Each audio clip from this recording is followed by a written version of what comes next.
In a town forgotten by time, where trouble rides in with the wind and legends fade slower than scars, Nayeli Rios felt the first bolt of pain bite down hard and bright as metal.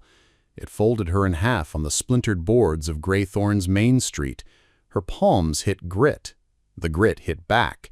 She tasted rust. She lifted her head, breath shivering, and caught the faces. The porch of the dry goods store held a string of spectators like clothes on a line. Wrung-out men, two bonneted women, a boy with a stick in his mouth pretending it was a cigar. The sun burned low and mean. The buildings threw long shadows that cut the road into bands, light and dark, like piano keys missing their tune. Another pain came. It rose from her hips with the stubborn certainty of a tide and crashed against her spine. The sound that jumped out of her was raw enough to startle the horses at the hitching rail. She hadn't meant to make a sound. She had meant to hold them all inside, the fear, the stubbornness, her mother's warnings. But the sound broke free anyway, an animal tearing through a trap. "Quiet," said a woman on the porch, her lips thin as a blade. "Other folks are trying to conduct their business." Nayeli's breath clattered. She forced herself onto elbows. The weight of the child dragged low, iron heavy, ready or not.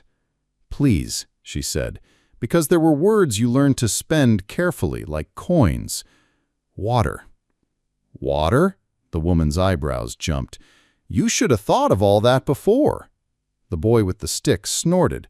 A man in a vest spat brown-streaked tobacco. Another pain came on fast. It flung her spine into a bow. The cry that burst from her flew right to the porch and shattered against those faces. Bootsteps. A shadow fell over her. The man in the vest stepped off the boardwalk and planted himself at her side. He smelled of smoke and old rain. "I told you," he said, and his voice tried to walk soft but kept tripping over anger. "We don't need this racket in the street." She fought to pull her knees under her. Her skirt stuck to the dust. She put both hands under her belly and held on, as if the child might fall out of the world if she didn't. "It's coming," she whispered. "I can't." He kicked her. Not a boot-to-bone blow, not first, not the way brawlers did in back alleys, but a mean little shove with the toe meant to move her like a stray dog. It landed wrong and sent heat through the thin flesh of her side. Pain slammed after pain. The boy laughed around his stick. Someone said, "Teacher." Nayeli's vision tightened to a ring of white. The road, the town, the distant line of blue hills, all of it pushed away from her body like skittish horses, and in the space that opened, she found the old steadying thing her mother had given her. Count the lines in the ceiling. Count the knots in the wood. Count anything that stays still while the rest of the world shakes. There was no ceiling here, no counted knots, only sky. So she counted the flies on the horse's flank. 5, 6, 7, 8. The next cry rose and she couldn't swallow it. "Quieter," the man said, and now his voice did not trip. It fell. "You hear me?" She heard him. She also heard her pulse and the rush of blood in her ears and the sound of the child turning. "Please," she tried again. That word was a creaking drought. He drew back his foot in a way that told her this time he meant it. But another voice, clear as a whistle and odd as birdsong in a saloon, said, "If she's too loud, I'll match her." The porch folk turned as one to find the speaker. He wasn't from Graythorn. You knew that the way you knew which horses belonged to which hitching posts. He stood at the head of the street, hat brim pulled low, dust on his shoulders like second skin. He did not wear the shape of any job townfolk trusted. No badge, no preacher's collar, no apron. His coat had been mended by a patient hand, and the patches didn't match.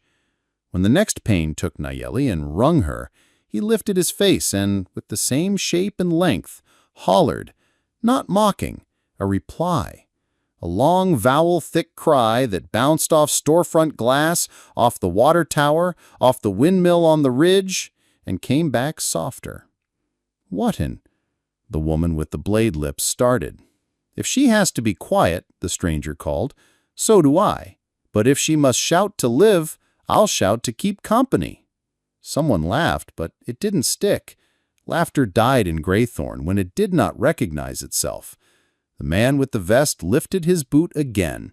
The stranger walked, not a swagger, not a run, a steady covering of ground with a loose economy that promised he had done this before in places that needed ground covering to save lives. His face was younger than his voice. The eyes were older than both, the kind you saw in winter when men had to go out in storms for somebody else's cattle. He reached Nayeli without ceremony and took a knee in the dirt as if there were no boards at all. He didn't touch her at first. He let his shadow fall on her cheek so she could see him through the glare. He said, "Hear me. You're not alone." She blinked. The dust had set a film over her eyes. "Who are you?" "Gideon Orr," he said, and there was a ramp in his voice, a thing to run up.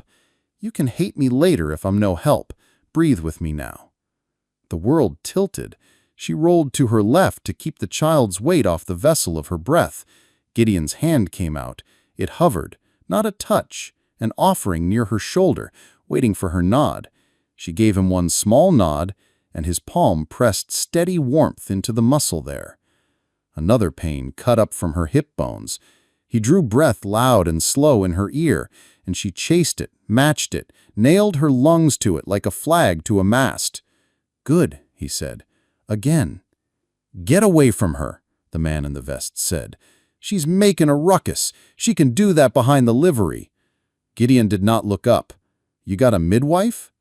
"Not for the likes of—" the blade-lipped woman started. "Old Merelda Cragg," said a voice farther down the porch, "but she don't come quick when she's insulted, and she's insulted by most things living." "Fetch her," Gideon said. "Tell her Gideon Orr will make it worth her while." "No one fetches Merelda," someone else said. "She fetches herself when it suits her." "Then ring the church bell. Do something that isn't kicking a woman in labor." The man in the vest puffed himself wide. "You're not from here." "Not yet," Gideon said. "You don't tell us what to do." Gideon lowered his mouth to Nayeli's ear.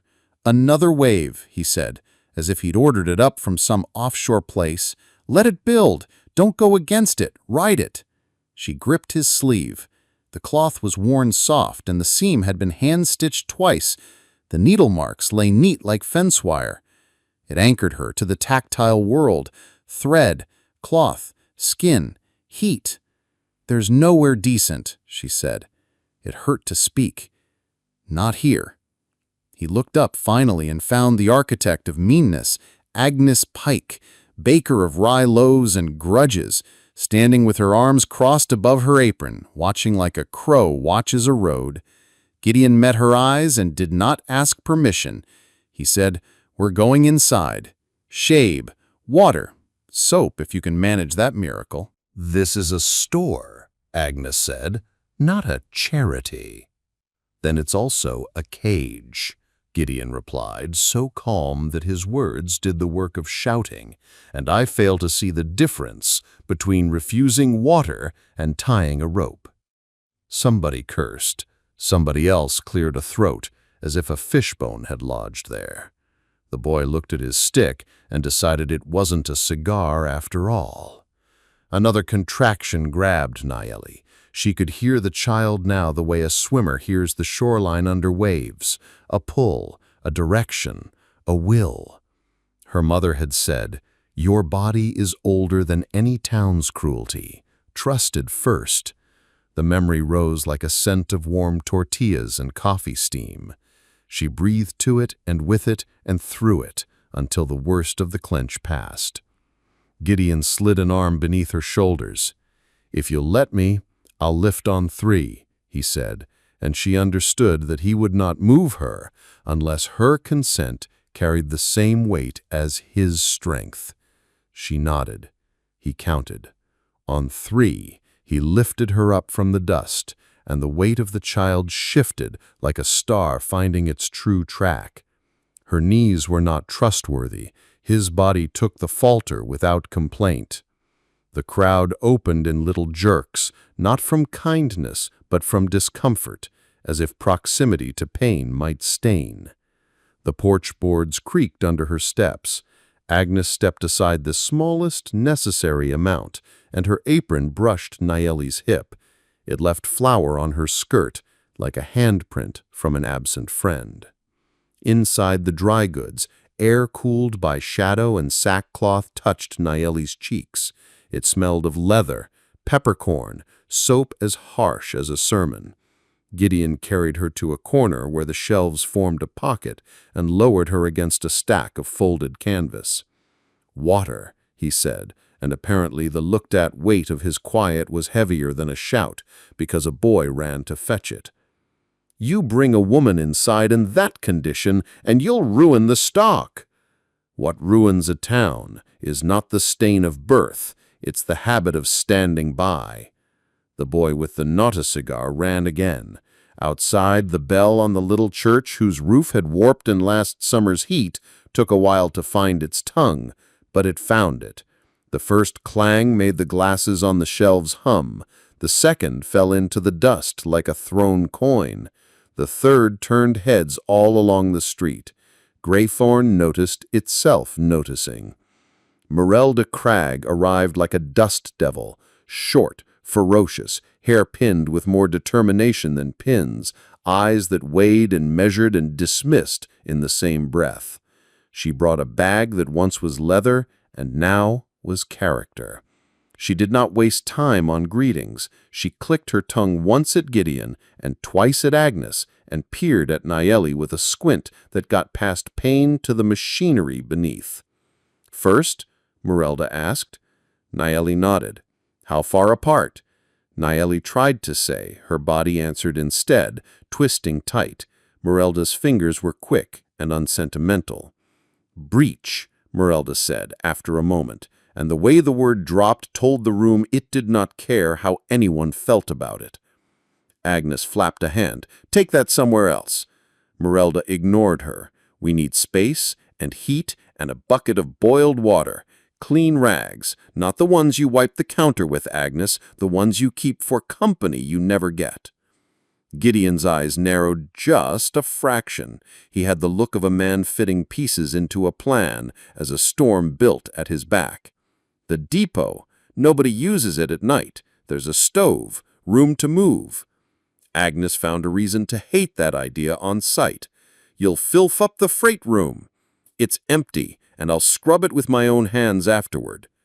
Merelda snapped her bag shut. "She can't walk there alone." "I'll carry her," Gideon said. "You carry and I steer," Merelda replied, making command of it, as if she'd trapped it in her fist and kept it for winter. Outside, the sun had slid low enough to paint the storefront names with fire. A wind came up through the cut in the hills, carrying the smell of creosote and far-off rain. Folks stepped aside as the little procession moved down the street. Gideon with Nayeli in his arms, Merelda marching ahead slapping at boys who pretended not to be afraid. Agnes following to keep an eye on her inventory, walking out in the shape of a woman with a child inside. Sheriff Ephraim Doss materialized from the heat shimmer with a badge like a flattened coin and a mouthful of laws that bent at his convenience. He put one hand on the depot door to block them. "What's this?" he asked, and his drawl was friendly, the way a snake's tongue is friendly. "A berth," Merelda said, "unless you mean to make it otherwise." "We've got standards," Doss said. "Noise ordinances, public decency." Gideon's face didn't change, but his voice lost its porch swing creak. It found the smell of iron. "Step aside. There's rooms behind the livery." "Filthy," Merelda said. "We'll use the depot." Doss's eyes flicked to Gideon's hands as if measuring them for cuffs.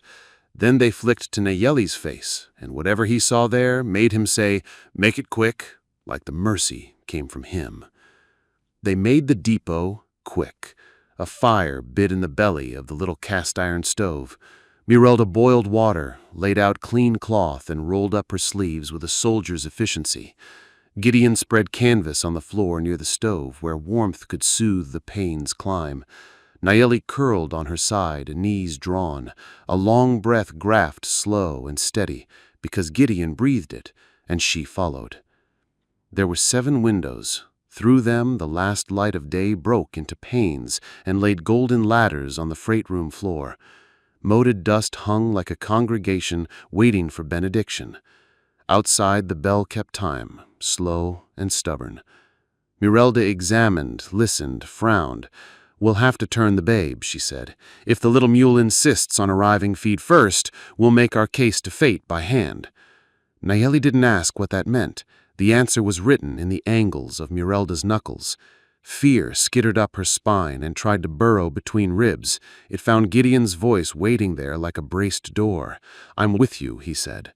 He said it as if the whole room had sworn it with him. "Don't you be promising what pain might talk you out of," Mirelda muttered, but for the first time the corner of her mouth admitted the idea of a smile. Another contraction took Nayeli and shook her down to the roots of her teeth. She bit the heel of her hand to keep from breaking the windows with her shout, and Gideon, true to his word, matched her. He let a sound out that wasn't a joke, wasn't a dare. It was ridiculous and holy. It told the room that a woman's cry was not a weapon against anyone's peace, but a measure of the work required to make more life. Outside, feet scuffed gravel. Voices gathered like storm cloud. Some came to help. Most came to watch the line between decency and spectacle and pretend they didn't see it when they crossed. "Keep them out," Mirelda said without looking up. Gideon went to the door and set his shoulder to it. Doss watched from the far end of the platform with 2 deputies who wore their pistols like opinions. "You're making a fuss," Doss called over. "Folks are nervous." "Let them be," Gideon said. "If they're scared of a woman doing what the world requires to keep turning, they can go home and hide under their beds." The deputies laughed. Doss did not. He tipped his hat and walked away, with his slow snake tongue tucked away where he kept it. "Now," Mirelda said to Nayeli, "this part is going to hurt the way truth hurts. You bear down when I ask, then when I say stop, you stop, no matter what your body begs for. If we're lucky, we talk the babe out of a poor plan." "Lucky?" Nayeli breathed. "Do we have that word here?" "Tonight," Mirelda said, "we'll accuse the sky of kindness until it's true." They began the long work. Nayeli learned her own breath as a landscape. She walked it square by square with Gideon's voice as a compass. Here inhale, count 4, here hold, here exhale slow. Mirelda's hands were firm and exact and unmerciful, because mercy here looked like precision. When she said push, Nayeli pushed against the ache that felt like a door wedged shut. When she said stop, Nayeli found the break inside the pain and held it even as her spine shouted at her to drive through. Sweat ran. The stove ticked. The bell fell silent at last as the first stars gathered at the seam of day and night. Through the window, a far-off flicker scratched itself into being on the southern ridge, lightning, trying to remember the trick of becoming thunder. Gideon brought water again and again. His hands found the cool cloth in the right place, at the nape of her neck, where heat pooled until it drowned sense. He did not look away when pain disfigured her. He stood inside it with her without flinching. When her teeth chattered against each other between pains, he braced her jaw in the cradle of his fingers so she could rest them without grinding them to dust. Agnes came to the door, soft on her feet, not from pity, but from reluctance. "If she dies," Agnes said to Gideon, because saying it to Mirelda would have earned a lifetime of scandal, "people will say it was here, and I'm not liable." "If she dies," Gideon said without turning his head, "people will say we let it happen, and I am liable." Agnes huffed and set a pot of boiled water on a crate as if it had convinced itself to walk in on its own. Mirelda's fingers did their work. "Good girl," she said in a tone that would have tamed a bull. There, the little goat is listening. He's turning a cheek toward daylight." "Little goat?" Nayeli managed, and a laugh broke through the ache like a sunbeam through barn boards. "Stubborn, hungry, and likely to chew on the edges of the world," Mirelda said. "Push when I say, stop when I say. That's the whole theology tonight." A thin cry bled through the door. Somebody outside had decided to pray loud enough to be heard by the God who required volume. The prayer sounded like a threat. Gideon lifted his head and let out another answering shout, not quite a word, more of a chord human throats forgot they could hold. The prayer stumbled and fell quiet. "Again," Merelda said, and Nayeli did. The room narrowed to the width of a woman's hips and the distance from a midwife's orders to a stranger's steady hand. The rest of it, the town, the sheriff, the watchers, fell away. Pain grew a ladder. Nayeli climbed and refused to look down. Between rungs, she saw small things that would stay with her after. The way Gideon's left sleeve had been mended with two different colored threads that somehow agreed. The notch in Merelda's front tooth where she'd once argued with a mug and lost. The way the stove's door breathed with each flare of wood, like a chest rising and falling. She clung to those things when the world tried to erase itself. "Here we are," Merelda said at last, her voice wool soft and steel strong. "He's turned polite. One more good push when the sea lifts you." "He?" Nayeli whispered. "If I'm wrong, you can laugh at me for a decade. Now." The contraction took Nayeli like a wave with a name. She bore down, and the room shouted with something older than language. The pain was everywhere, and specific. It was a bright ring and a dark river. It was her body breaking and making at once. The world narrowed to a point and widened to hold it. A fist hit the depot door. It jarred the frame. It wasn't the knock of a neighbor or the curious pound of a child. It was a deliberate demand. Gideon's head snapped toward it. His rest of him did not move. "Stay," he said to Nayeli, though he knew she had nowhere else to go except through. "Breathe." "Who is it?" Merelda barked, her hands not leaving their posts. "Open up," Das said. "We're getting complaints." "Then you close your ears," Merelda said. "We're busy saving the town from itself." "Open the door," Das repeated, "or I'll open it." Gideon rose. He did not take his hand from Nayeli's until he nodded once that she had his touch written into her bones. He crossed to the door and leaned into it. "This room is ours until it's done," he said through the wood. "It ain't," Das said. "It's the town's." "Then the town will be proud of what's done here, or ashamed of stopping it. Choose." A murmur rolled across the platform beyond. Footsteps shifted. A match scratched and flared. A smell crawled under the door, sharp, oily, patient. Merelda's head jerked up. "What is that?" "Lamp oil," Gideon said, and in the sliver of silence after his words, Nayeli heard the old voice in his tone again, the one that lived in winter storms and burned barns and nights when choices had to be made between two kinds of danger. "Das," Merelda said, and for the first time her voice broke. "You set that, I'll curse your line to goats and gout." "Folks are on edge," Das replied, but the edge had teeth. "Says this is indecency, says it teaches girls wrong." "Birth teaches girls the only thing worth knowing," Merelda snapped, "that the world begins with a woman's decision to live through this hour." "Open the door," Das said, and now there was more than one voice. Others had gathered. Some sounded tired, some sounded hungry, the way wolves sound hungry. Gideon looked back at Nayeli. A question lived behind his eyes, but it never made her do the work of answering it. He answered it himself. He put his back to the door, his hands out, and braced as if he could hold back all of Graythorn with the width of his shoulders. Nayeli's breath shook apart and came back together again. "If they come," she said, and the words tasted like iron and dust. "Don't you let them touch my child." "I won't," Gideon said. "I swear." Merelda set her jaw. "We finish before men finish their foolishness." Her voice became a metronome. "Push, stop, breathe, good." Again. The door shook once, twice, a third time harder. A crack spidered through the old paint. The fire in the stove flared and went low like a heartbeat, skipping and finding itself. Outside, a single drop of rain hit the depot roof and made the sound like the first note of a hymn. Then another drop. then a scattered handful. The storm had decided to arrive. "On the next wave," Merelda said, "we invite him all the way into air." "Invite," Nayeli whispered as if the word could soften the edges of the doing. The contraction rose with the rain. It filled the room so full that there wasn't any room left for fear. Nayeli found the bottom of the breath that Gideon had been handing her all along, and she planted her feet there.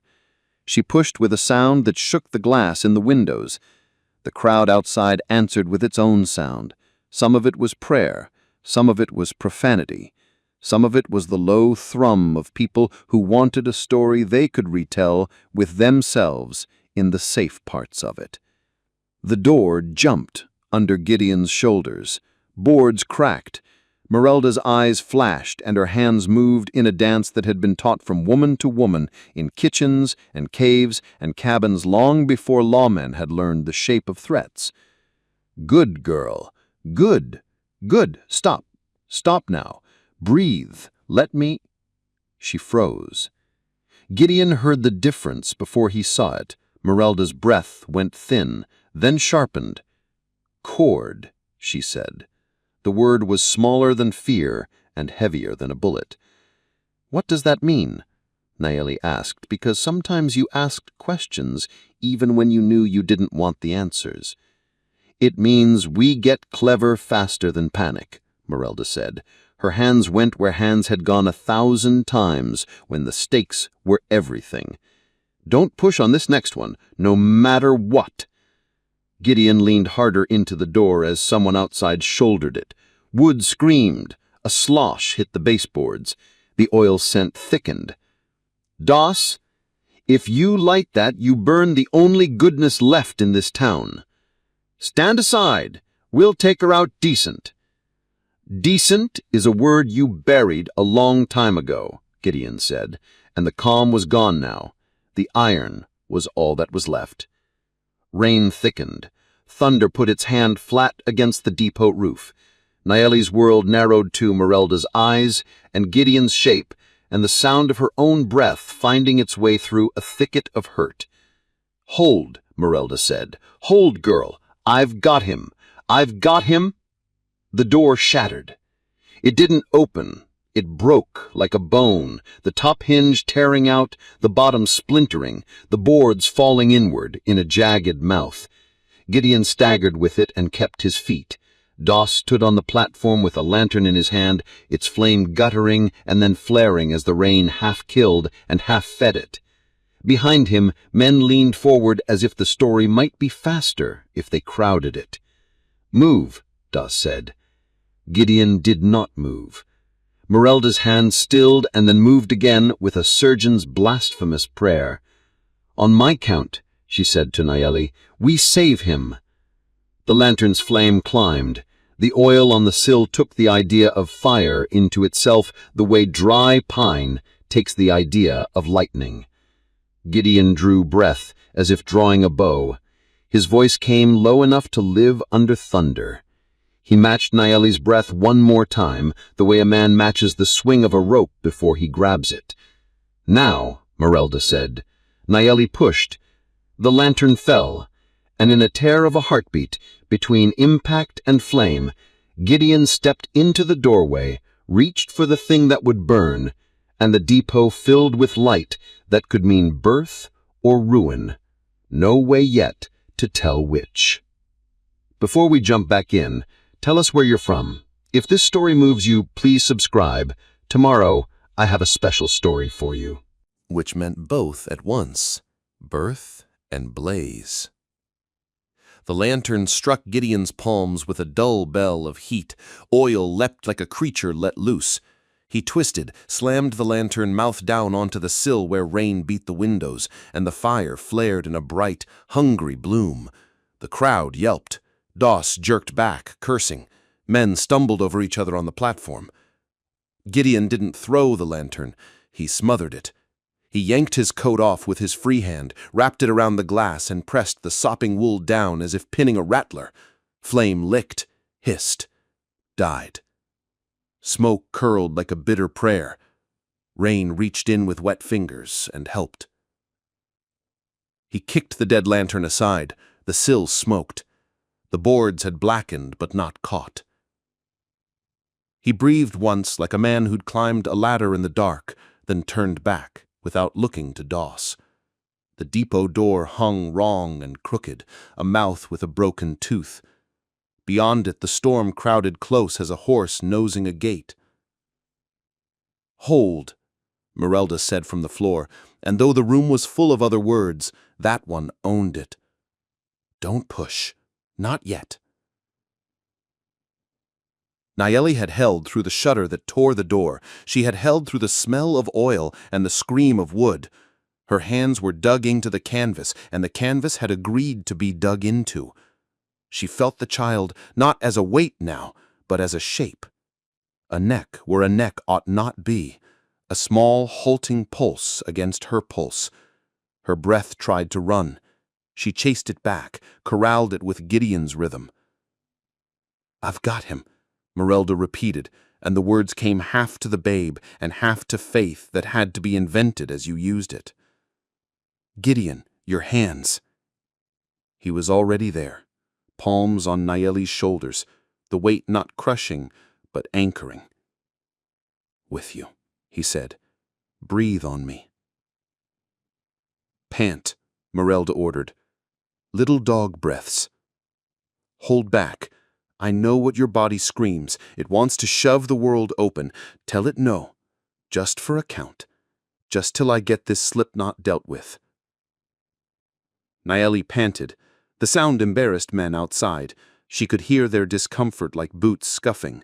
She didn't care. Her face was wet.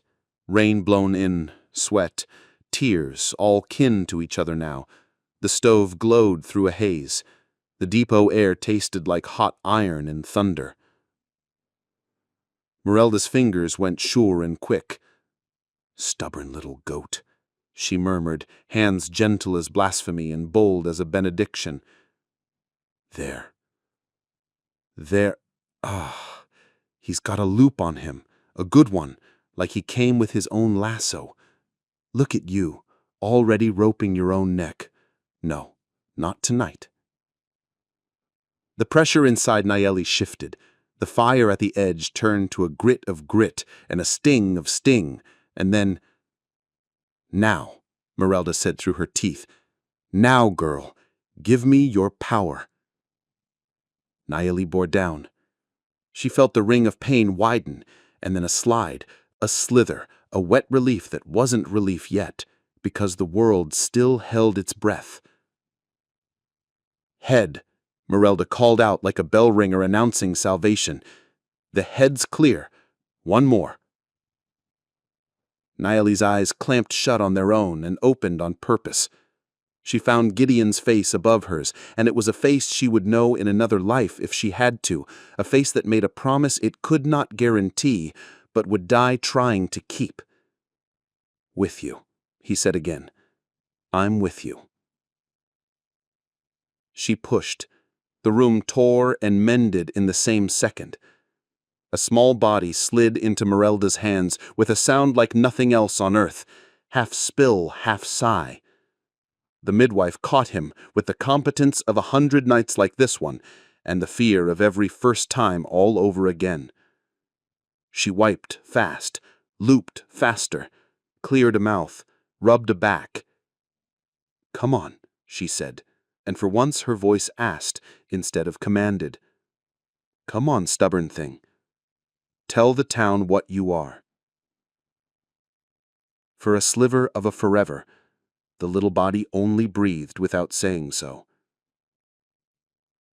Then he found his voice, and he was his mother's son, and he used it. The cry broke the depot open from roof beam to splintered door and kept going out into the storm, where it turned the rain to glitter. Gideon's answering cry started low and rolled up like a drum. He echoed the pitch and the length and the tremble. The men on the platform who had never met their own first children took a step back as if a wave had come. The women bowed their heads without meaning to. Agnes's hands, hard enough to dent iron most days, loosened on the pot handle she clutched. "Boy," Merelda said with utter certainty now, a grin like a broken fence that let joy through. You've brought a son into a town that needed to remember how to hear this sound. Let me... Nayeli reached, but the world did a trick. Her breath turned thin, her vision watery. A coldness crawled up her legs. The space where the child had been felt too empty and too full at once. Merelda's smile vanished. Not done, she said. Not the part that makes men useful. "This is a store," Agnes said, "not a charity." "Then it's also a cage," Gideon replied, so calm that his words did the work of shouting, and I fail to see the difference between refusing water and tying a rope. Somebody cursed. Somebody else cleared a throat, as if a fishbone had lodged there. The boy looked at his stick and decided it wasn't a cigar after all. Another contraction grabbed Nayeli. She could hear the child now the way a swimmer hears the shoreline under waves, a pull, a direction, a will. Her mother had said, "Your body is older than any town's cruelty. Trusted first." The memory rose like a scent of warm tortillas and coffee steam. She breathed to it and with it and through it until the worst of the clench passed. Gideon slid an arm beneath her shoulders. "If you'll let me, I'll lift on 3, he said, and she understood that he would not move her unless her consent carried the same weight as his strength. She nodded. He counted. On 3, he lifted her up from the dust, and the weight of the child shifted like a star finding its true track. Her knees were not trustworthy. His body took the falter without complaint. The crowd opened in little jerks, not from kindness, but from discomfort, as if proximity to pain might stain. The porch boards creaked under her steps. Agnes stepped aside the smallest necessary amount, and her apron brushed Nayeli's hip. It left flour on her skirt, like a handprint from an absent friend. Inside the dry goods, air cooled by shadow and sackcloth touched Nayeli's cheeks. It smelled of leather, peppercorn, soap as harsh as a sermon. Gideon carried her to a corner where the shelves formed a pocket and lowered her against a stack of folded canvas. "Water," he said, and apparently the looked-at weight of his quiet was heavier than a shout, because a boy ran to fetch it. "You bring a woman inside in that condition, and you'll ruin the stock." "What ruins a town is not the stain of birth, it's the habit of standing by." The boy with the not-a-cigar ran again. Outside, the bell on the little church, whose roof had warped in last summer's heat, took a while to find its tongue, but it found it. The first clang made the glasses on the shelves hum. The second fell into the dust like a thrown coin. The third turned heads all along the street. Graythorn noticed itself noticing. Merelda Cragg arrived like a dust devil, short, ferocious, hair pinned with more determination than pins, eyes that weighed and measured and dismissed in the same breath. She brought a bag that once was leather and now was character. She did not waste time on greetings. She clicked her tongue once at Gideon and twice at Agnes and peered at Nayeli with a squint that got past pain to the machinery beneath. "First?" Merelda asked. Nayeli nodded. "How far apart?" Nayeli tried to say. Her body answered instead, twisting tight. Merelda's fingers were quick and unsentimental. "Breach," Merelda said after a moment, and the way the word dropped told the room it did not care how anyone felt about it. Agnes flapped a hand. "Take that somewhere else." Merelda ignored her. "We need space and heat and a bucket of boiled water. Clean rags, not the ones you wipe the counter with, Agnes, the ones you keep for company you never get." Gideon's eyes narrowed just a fraction. He had the look of a man fitting pieces into a plan as a storm built at his back. "The depot. Nobody uses it at night. There's a stove. Room to move." Agnes found a reason to hate that idea on sight. "You'll filth up the freight room. It's empty, and I'll scrub it with my own hands afterward." Merelda snapped her bag shut. "She can't walk there alone." "I'll carry her," Gideon said. "You carry and I steer," Merelda replied, making command of it, as if she'd trapped it in her fist and kept it for winter. Outside, the sun had slid low enough to paint the storefront names with fire. A wind came up through the cut in the hills, carrying the smell of creosote and far-off rain. Folks stepped aside as the little procession moved down the street. Gideon with Nayeli in his arms, Merelda marching ahead slapping at boys who pretended not to be afraid. Agnes following to keep an eye on her inventory, walking out in the shape of a woman with a child inside. Outside, Gideon reached the switch. He braced his boots and grabbed the iron. It was stuck the way old grudges stuck. He leaned. It did not move. He leaned again, teeth bared, and it shifted a quarter inch and stopped. The whistle rose, a long, urgent line. Lights burned the rain into white spears up the track. The train's weight spoke under the ground, vibration up through ankles and shins and into the heart.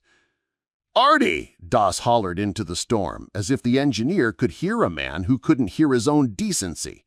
"Blake!" Gideon didn't yell. He put both hands on the lever and set his shoulder to it the way he'd set it to the door.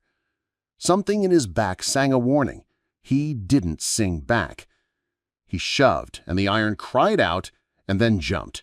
The switch swung halfway and stuck again. The train burst visible, a black machine with a lamp for an eye and steam like a ghost's mane.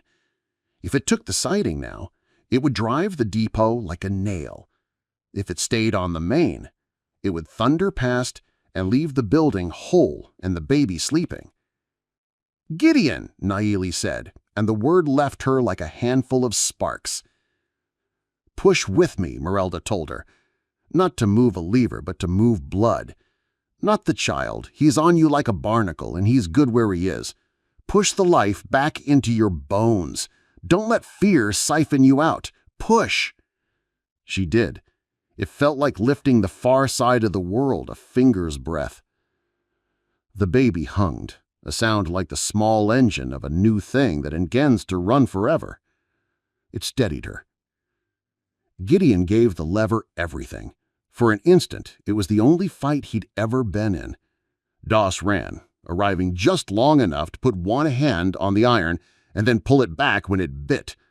"Hot," he spat. "Hands don't care," Gideon said through his teeth, and the lever slammed over. The rails clanged. He yanked the lock pin and drove it home. The train hit the junction. The wheel flanges complained like old men. The engine rode past the mouth of the siding by a yard that felt like a mile and stuck to the main line as if it had remembered better company. It thundered by the depot in a roar of rain and steam and rightness. The breath in the depot came back all at once, like a crowd returning to a room after an argument ended. Merelda sagged and then straightened so fast that the sag might as well not have happened.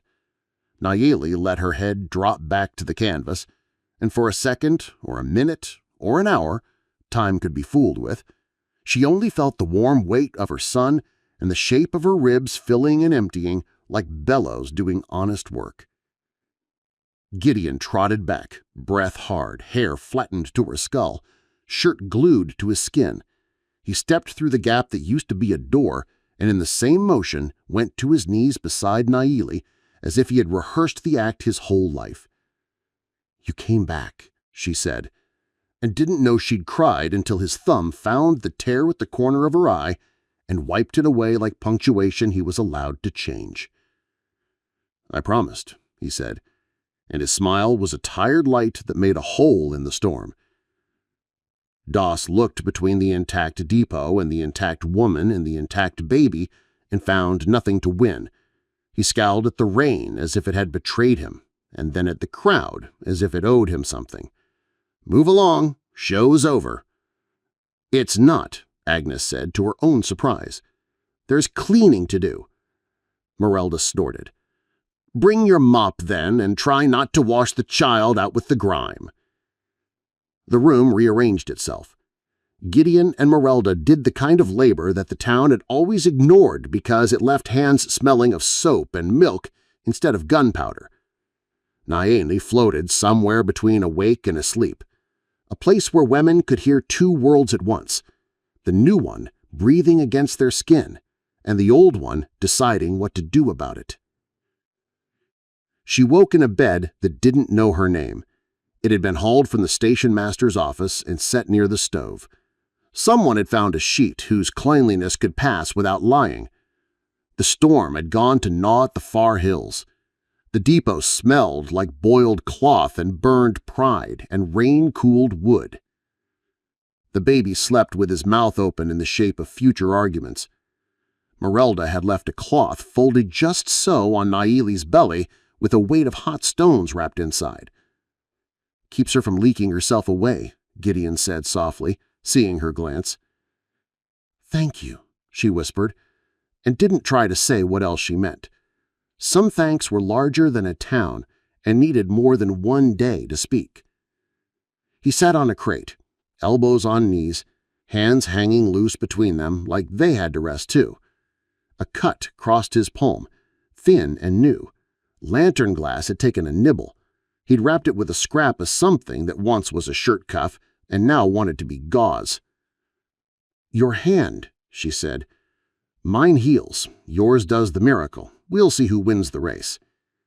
She smiled with half her mouth, because the other half was busy being astonished that a smile could happen in a room where pain had happened so thoroughly. The depot doorframe held a shadow. Doss had left. The deputies had gone to shine their badges at puddles. The shadow belonged to a woman in a shawl who had kept to the edge of crowds her whole life. She slid in, set a small jar on the crate near Gideon's knee, and slid out without words. The jar held something like honey and smelled like a hill in spring. "Arnica," Gideon said, "for bruises, for stubborn men's hands." Agnes came next. She had gathered a brigade of girls with brooms and boys with cloths.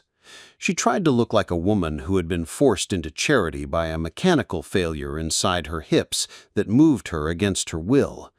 It fooled no one. She directed, harangued, muttered about mops, and then, as she passed the bed, she put down a loaf of rye wrapped in a clean towel and didn't look at anyone while she did it. "Thank you," Naeli said, "because the world was made of such transactions, and a woman could choose to be grateful without forgetting kicks." Agnes sniffed. "You'll need to eat," she said to the air. "Men faint if you don't. Then they're no use for hauling water." Gideon saluted her with 2 fingers. "I hauled a train instead." She glared as if humor was another stain she'd have to scrub. "You'll pay for that broken door." "I will," he said. "And the lantern." "That too."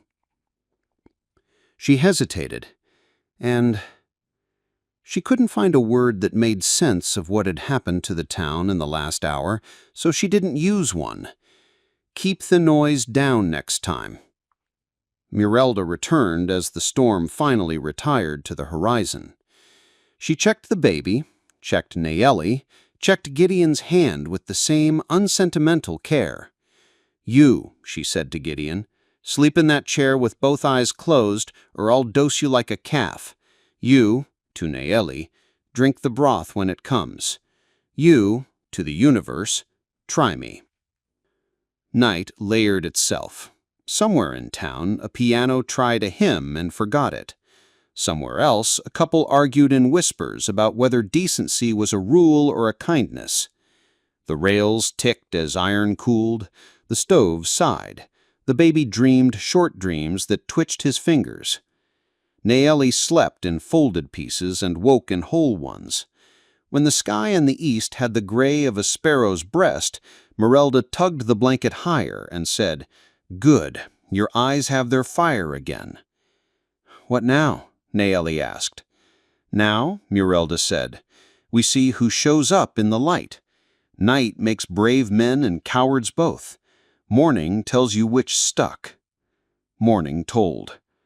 It began with Sheriff Doss in a clean shirt that said he had found a mirror before he found his conscience. He strode into the depot with a sheet of paper and found a room that did not stand when he entered. Mirelda sat. Agnes stood with a broom. Gideon leaned in his chair with one eye open because he had been born that way. "This is a summons," Doss announced, lifting the paper as if it weighed more than justice. "For Gideon Orr, for Nayeli Rios, for Mirelda Cragg, for violation of ordinances regarding—" "Let me see that," Mirelda said, taking the paper from his hand in the way a woman takes a knife from a child.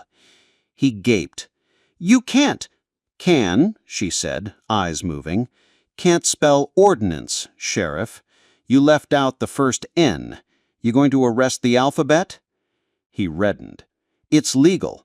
"It's foolish," Gideon said, "and late." "Late?"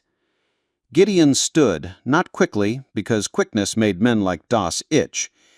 "You arrest us. You arrest the town that cleaned your depot and kept your train on the line.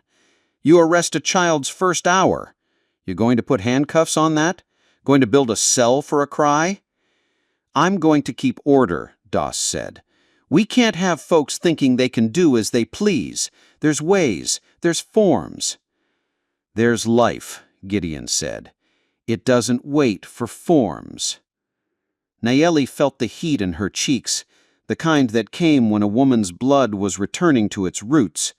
She thought of her mother's hands, of the foreman's book, of the road.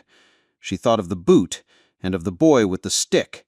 She thought of the lantern falling, and of Gideon's coat, and Mirelda's fingers, and she found something in her chest she had not known had grown there. A beam set across a door to keep wolves out and welcome in. "Sheriff," she said. He startled at her voice, as if he had forgotten the center of the room had a voice at all. "I'll come sign your paper when I can stand steady without falling. I'll bring the child so you can see the face of the trouble you're so worried about. He'll blink, and if you feel anything human, you'll tear that paper up. If you don't feel it, put me in the cell and let the town feed him. But I won't walk to your office today. Today, I've walked enough." The words surprised her as they left. They did not ask permission from the part of her that still expected men with badges to own the doors of sentences. They only put their boots down where they had to and stayed standing. Doss opened and closed his mouth. The deputies behind him swapped a look that said this day was not like other days, and their boots weren't sure which way to face. The paper in Doss's hand wrinkled where his fist forgot how to be fists and remembered how to be hands. "I'll be back," he said, which is what men said when they didn't know what else to say and wanted the room to pretend they'd chosen the timing. He left. The doorframe didn't shudder. The town exhaled. Gideon sat on the crate again and laced his fingers behind his head and looked at the ceiling as if it had misquoted a hymn. "He'll be back with someone more dangerous," he said. "Not men with guns. Men with ledgers, the council, the preacher, the men who think God loves forms." "Let them come," Mirelda said. "We've got a baby that needs to weighing, and I keep a scale for fools' opinions." Agnes thumped her broom. "They can have my depot after I've had my say," she said, surprising herself again. "This room isn't where decency died last night, it's where it got bored with your rules and moved back in." The town divided itself. It did not split clean. It smudged. On one side were men who liked order because it made their lives predictable, and women who wore order like a shawl against cold. On the other were the ones who had watched Gideon catch fire and not burn, who had heard a baby cry and felt their ribs open, who had realized that sometimes noise was the only music that meant a town was still alive. The council met in the church with the warped roof. Preacher Caldwell smoothed his hair as if the wind was the one at fault. He said words like example and rift and contagion, and men nodded not because they agreed, but because nodding was what kept a man out of trouble in rooms where words like that were spoken. A boy ran from the church to the depot and back again with the speed of a gossip on a downhill grade. "They're coming," he panted. "All of them. The preacher, the council, Mr. Harlan with the bank keys. They're going to put up a notice. They're going to say what we can't do." "What can't we do?" Merelda asked, tying a knot in a blanket as if it were the neck of the preacher's sermons. "Everything," the boy said, which is what it sounded like in his head when men in hats made rules. Gideon didn't look at the boy. He looked at the floor. There was a line of oil where the lantern had tried to write its name. He took a rag, knelt, and scrubbed until the ghost of the line blurred. "They'll try to take him," he said finally, very quietly. "They'll call it protecting the public. They'll say the baby belongs with the church until his mother proves she can keep him quiet and decent and invisible." Nayeli's hand found the child automatically, a reflex older than law. He belongs where he is, on me, with me, in a town that heard him and didn't die of it. We may have to teach the town to hear again, loud. They came after noon when the clouds had separated into islands and the sun pretended it had never met rain. Caldwell led, flanked by Harlan of the bank and 2 councilmen with vests that never met sweat. Doss came too because a man's authority felt bigger when it arrived with company. Caldwell took the threshold as if it were a pulpit. He smiled thin. "We've prayed on it." "Pray harder," Merelda said. He ignored her. "The council has resolved that the depot is not a place for, domestic scenes. The town desires order, modesty, respect for the eyes of children. This spectacle," he gestured, hoping the word would summon shame from the floorboards, "cannot be allowed to repeat. Furthermore, until Miss Rios can present 2 married sponsors of standing willing to vouch for her, Vouch for what?" Nayeli asked, voice flat in the way of desert ground. "For her, fitness," Harlan said, and the word tinseled ugly just hearing it. "Fitness to what?" Nayeli pressed, because a question could be a lever when your hands were full of a child and you couldn't reach for the bigger ones. "To raise a child in the fear of God," Caldwell said, glad to have 40 memorized phrases to climb. "God's been in this room for hours." He didn't seem frightened. Caldwell colored. "The child will be housed temporarily at the church." "No," Nayeli said. "It isn't your choice," Harlan said with a little smile that had facts for teeth. "It's the town's." Gideon moved without moving. He didn't stand, he didn't raise his voice, he only sat up straighter in the chair until his spine made a line the room couldn't pretend not to see. "No," he said, in exactly the tone you use to a horse when it looks at the edge of a wash and thinks about breaking its legs. "No. No one takes him." Harlan blinked at Gideon as if a barn had spoken. "You don't vote here."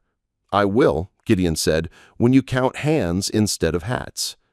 Caldwell lifted the notice he'd brought, the paper that would bloom on the depot wall like a fungus if no one stopped him. "Sheriff."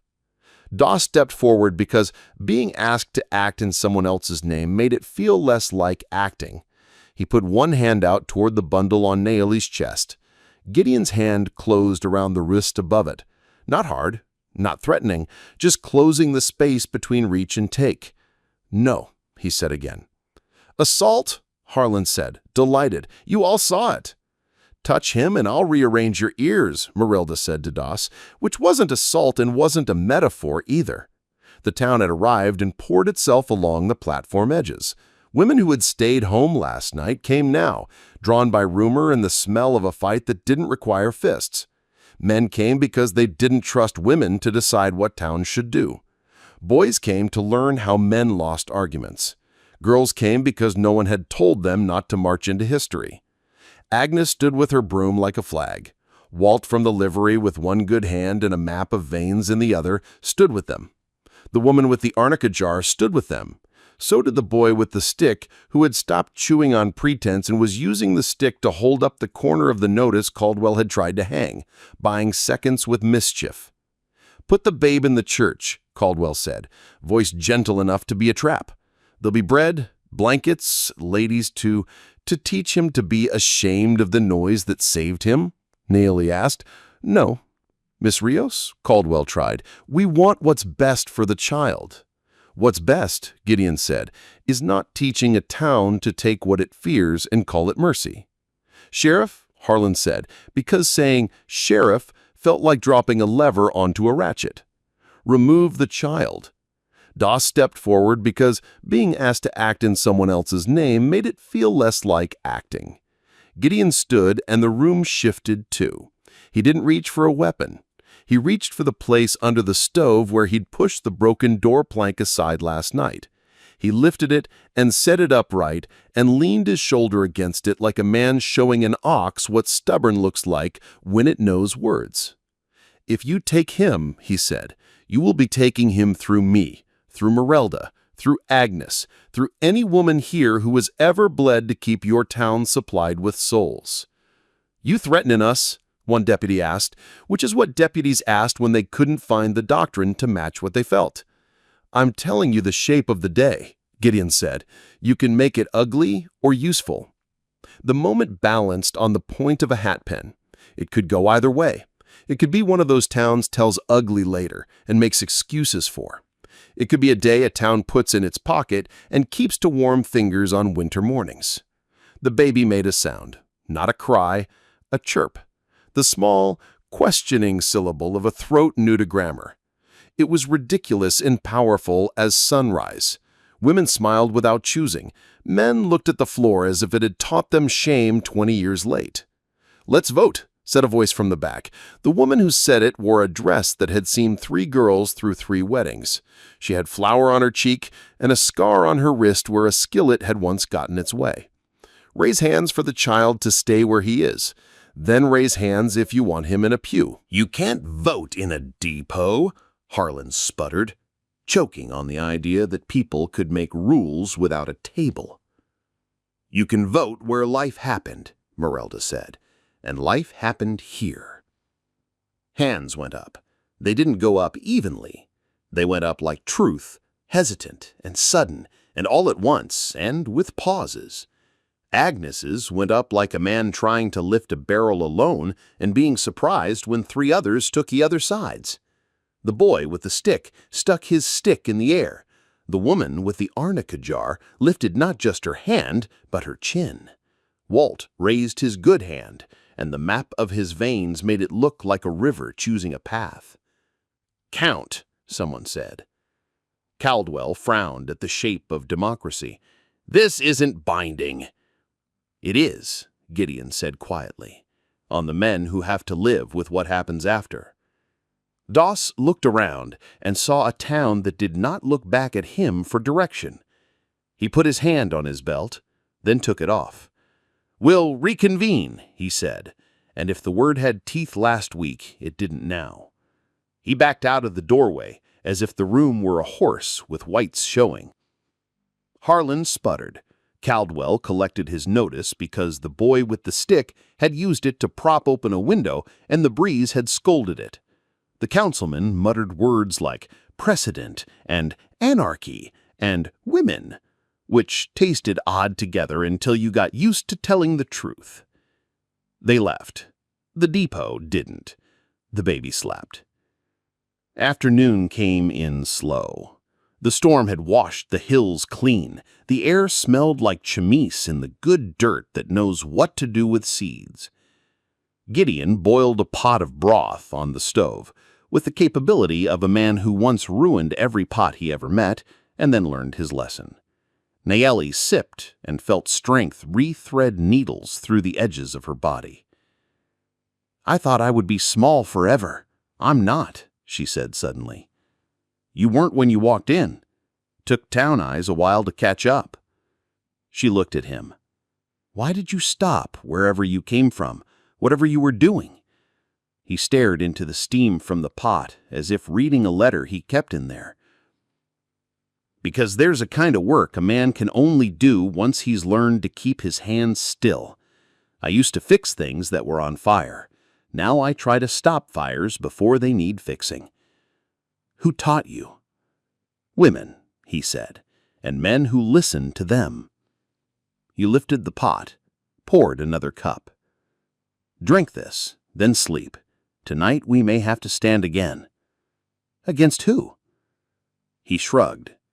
Graythorn's old habits, the part of men that likes walls more than doors, the weary in ourselves. She drank. The broth tasted like bones learning softness again. When dusk came, the rails sighed like old men after a good story. The town had decided not to be ashamed of the depot for one night. People brought food as if to a wake that wasn't a wake. They set it in a line and pointed at it to prove generosity tasted better when shared. A fiddle found its way into a corner and made a tune that had never met a hymn book but knew God on sight. Nayeli slept and woke and slept and woke, traveling a short road between two rooms, this one with its stove and its patched door, and another where she watched herself from a little distance and was proud. Near midnight, the depot went quiet, except for the stove's low breath and the rails ticking and the baby's small engine. Gideon sat with his back against the wall and let his head fall onto his chest and pretended to sleep badly enough to be convincing. The preacher came back. He came like a shadow that had learned to walk. He did not bring Harlan. He did not bring Doss. He brought only himself and a darkness that smelled of wet leather. Gideon's eyes were open before the preacher's second step. "Evening," he said. "I've come for the child, not for the town, for his soul." Gideon didn't move. "His soul is sleeping," he said. "Come back when it wakes." "The devil comes at night," which in his line of work was a kind of compliment. "Men come at night," Gideon said. "The devil's got better things to do." Caldwell took another step. "If you truly want what's best, you'll let me carry him to the font, wash him, start him right." Nayeli's eyes opened. She didn't speak. She put her hand over the small bundle that had become a compass. Gideon rose in one quiet motion that didn't startle the baby. He stood between the bed and the preacher and let the room remember where its lines were. "You had your vote," he said. "The town said let him be." "The town errs," he hissed. "She is not wed. She is alive, and she has done the holiest work your pulpit pretends to admire." Caldwell's mouth turned white at the corners. "Step aside!" "No." The preacher's hand went into his cloak and came out with something that winked in the low light. Not a gun. A knife, the kind ranchers used to cut twine and preachers pretended not to own. "I won't be thwarted, not by a drifter." Gideon looked at the knife, and then at the door, and then at the window where rain had written its hieroglyphics earlier, and left. He did not look afraid. He looked like a man trying to remember if he had fed the fire. "Put it down," he said. "Let me pass." "No." The knife moved. It was not elegant. It was not the knife of legend. It was the knife of a man out of practice with courage. Gideon stepped in and took Caldwell's wrist the way he had taken Doss's, not to hurt, but to halt. The knife clattered on the floor. Gideon stepped on it. "You're better without it," he said. "You'll talk truer." Caldwell's face crumpled into something like a boy who thought himself a man and found the door to manhood locked in this direction. "If you keep the child, the town will withhold charity." "Then call it something else and bring it anyway," Merelda said from the bed without opening her eyes. "Call it salt. Call it bread. Call it doing the dishes for once." Caldwell looked at her. He'd forgotten women could speak after pushing a new life into a room. He looked at Gideon. He looked at the knife under Gideon's boot and saw that it was not a weapon now, but a choice flattened. He laughed. Gideon picked up the knife and sat it on a shelf as if returning a book to a library that had loaned it under protest. He went back to his place by the wall and slid down until his back found the knot of wood he'd been using as a pillow. Nayeli lay very awake. She had not bled to death, her child had not been taken, a man with a preacher's voice had come and gone without naming her shame. The rails were quiet, the stove had dimmed, the world had not ended, and that itself startled her, the way a day could have so many endings scheduled and keep none of them. "Gideon," she whispered. "Yes." "Why me?" The question came without vanity. It came with the practicality of a woman who had to harness answers to a cart.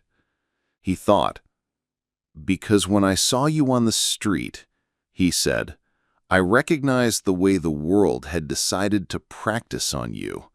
I don't like it when the world practices on the wrong people." "What makes me the right?" "You were still counting," he said softly. "I could see it on your face. Folks who are going under stop counting. You were counting the breaths, the boards, the flies. You were still in the fight." She closed her eyes. The baby breathed against her like a tide. Dawn came again. It brought quieter steps and fewer speeches. It brought women with cloths and men with hammers to fix the door. It brought the station master with a ledger and an apology and a bill, all three written in the same script. It brought children who had been forbidden to come and came anyway to see the baby who had turned their town inside out and found coins in its pockets. And it brought a rider from the south in a coat too fine for the road, hat brim pulled low, jaw set. He tied his horse to the post with the confidence of a man who had never met a wind that undid knots. He walked into the depot like a man who could buy whatever it held. "Nayeli Rios," he said, not asking, and the way his mouth made her name made it taste like a line in a ledger. "You're coming with me." Gideon stood, Merelda stiffened, Agnes tightened her grip on the broom until the stick creaked. "Who are you?" Gideon asked. "Owner," the man said, "of her contract." He held up a paper that smelled like ink and small thefts. "She owes for her keep at Ranch Number 3, past the salt flats. She ran with my mule without permission. I've come to collect both debts." Nayeli felt the old collar of fear look for her neck and slide past. It didn't fit the same. "Your mule threw me 3 times, she said. "I owed him nothing but not getting under his feet." "Sheriff," the man called over his shoulder, as if men could be summoned like dogs. Doss appeared, hat in hands, looking smaller than yesterday. "Arrest her," the man said, "or I'll take my grievance to county and their men will do it for you. You can't take a nursing mother, not for any man's mule." "Paper says I can," the owner replied, lifting his contract like a cudgel. Gideon looked at the paper, at the man's boots, at the way his coat fell, at the stained thumb and the rings set tight to hide a callus. He saw the trail of coins from the ranch to the bank, to the preacher, to the sheriff, and he didn't like the shape the trail made. "Sheriff, you gonna let him take her?" Doss swallowed.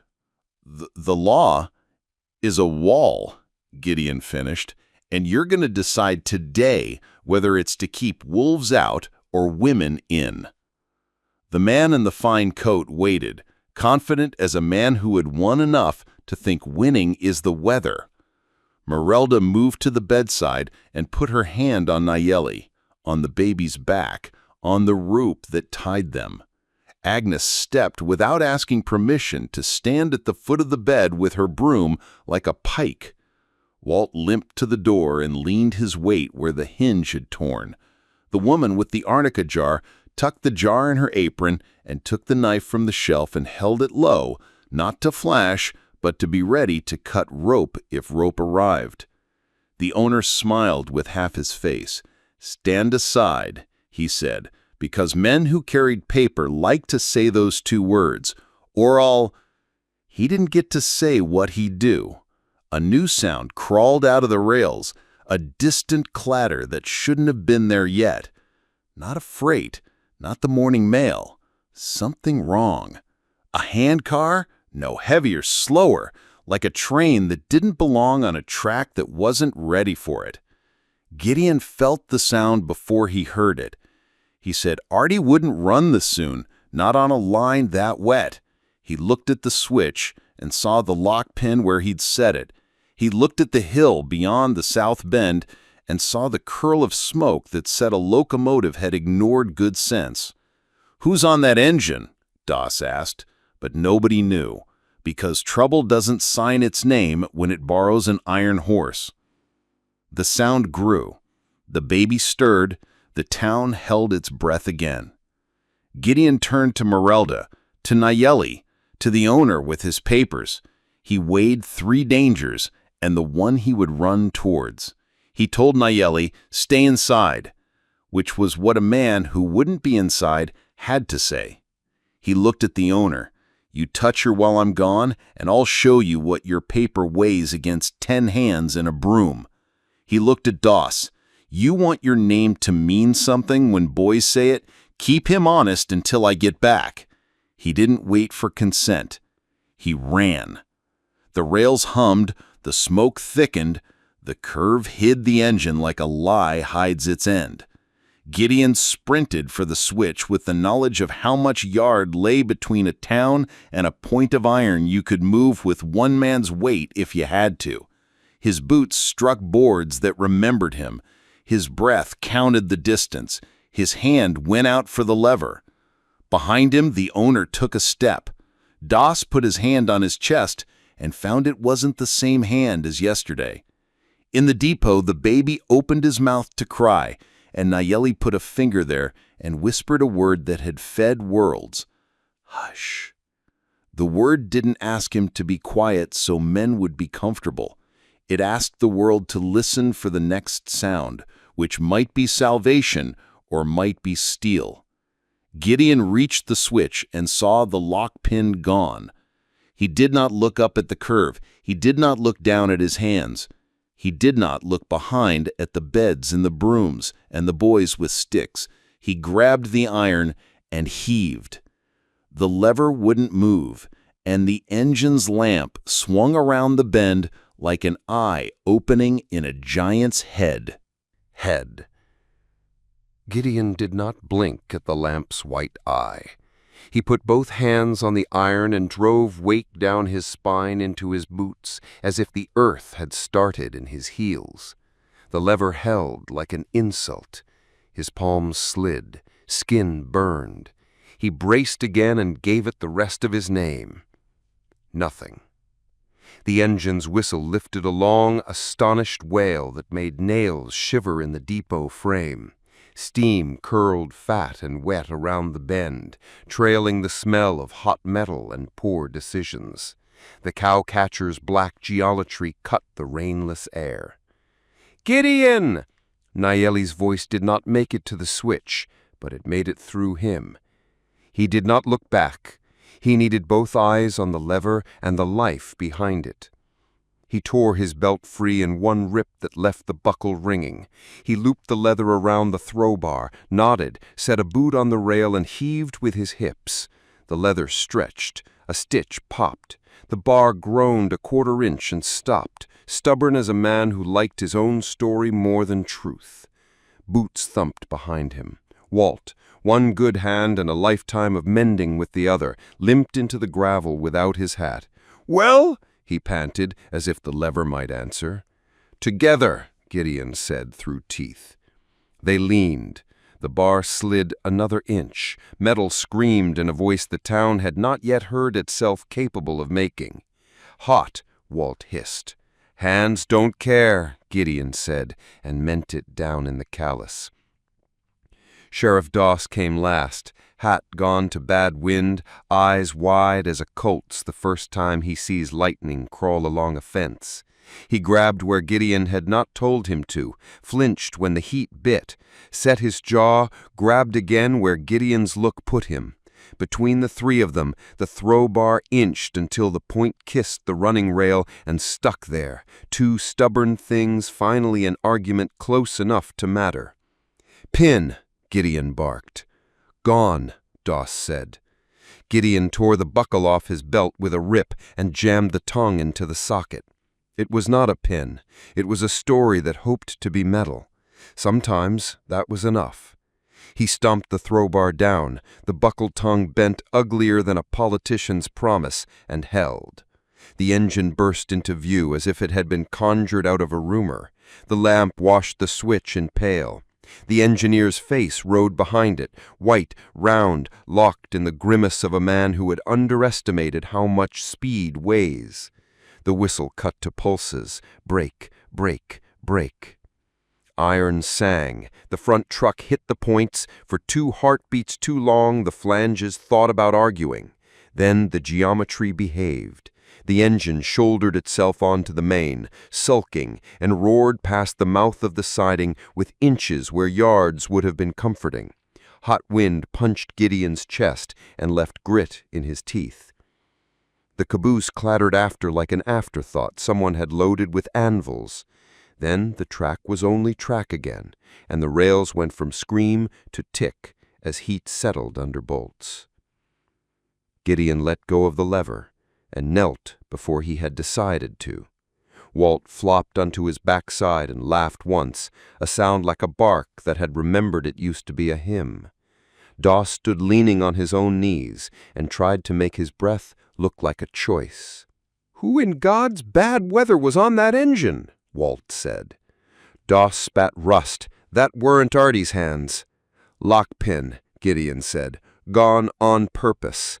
He looked at Doss, and there was no room left in his eyes for politeness. "You sayin', I'm sayin' go fetch your men and your decency, and put both on the owner with the paper before he thinks the train you kept from killing a child gives him permission to ruin her life with a signature." Doss turned faster than Nayeli had ever seen him move. He ran for the depot with his badge bouncing like it had finally remembered that it had a job. Gideon slid the mangled buckle free, stuffed the belt into his waistband like a man who knew he'd need to hold something together later, and followed after, slower because the adrenaline had left, and his legs were back to carrying a man, not a town. Inside the depot was a different kind of boil. The owner's fine coat had shed road dust without soaking up any humility. He stood at the foot of Nayeli's bed with his paper held like a knife that bled ink. His face bore the permanent squint of men who spend their lives looking down a nose at people who build their barns. He had that smell of tallow and saddle soap and the copper of coins handled past honest shine. He had 3 men at his back, wearing the expression of hired hands who'd been paid extra to forget they had sisters. "Caleb, Vesper," he had said when he walked in. The name brought its own chairs. "You owe me." Nayeli had met eyes like his at ranch gates and branding fires. They never looked at a woman. They looked at the idea of her in a ledger. He had that smell of tallow and saddle soap and the copper of coins handled past honest shine. He had 3 men at his back, wearing the expression of hired hands who'd been paid extra to forget they had sisters. "Caleb, Vesper," he had said when he walked in. The name brought its own chairs. "You owe me." Nayeli had met eyes like his at ranch gates and branding fires. They never looked at a woman. They looked at the idea of her in a ledger. He had that smell of tallow and saddle soap and the copper of coins handled past honest shine. He had 3 men at his back, wearing the expression of hired hands who'd been paid extra to forget they had sisters. "Caleb, Vesper," he had said when he walked in. The name brought its own chairs. "You owe me." Nayeli had met eyes like his at ranch gates and branding fires. They never looked at a woman. They looked at the idea of her in a ledger. He had that smell of tallow and saddle soap and the copper of coins handled past honest shine. He had 3 men at his back, wearing the expression of hired hands who'd been paid extra to forget they had sisters. Caleb, Vesper, he had said when he walked in. The name brought its own chairs. You owe me. Nayeli had met eyes like his at ranch gates and branding fires. They never looked at a woman. They looked at the idea of her in a ledger. He had that smell of tallow and saddle soap and the copper of coins handled past honest shine. He had 3 men at his back, wearing the expression of hired hands who'd been paid extra to forget they had sisters. Caleb, Vesper, he had said when he walked in. The name brought its own chairs. You owe me. Nayeli had met eyes like his at ranch gates and branding fires. They never looked at a woman. They looked at the idea of her in a ledger. He had that smell of tallow and saddle soap and the copper of coins handled past honest shine. He had 3 men at his back, wearing the expression of hired hands who'd been paid extra to forget they had sisters. Caleb, Vesper, he had said when he walked in. The name brought its own chairs. You owe me. Nayeli had met eyes like his at ranch gates and branding fires. They never looked at a woman. They looked at the idea of her in a ledger. He had that smell of tallow and saddle soap and the copper of coins handled past honest shine.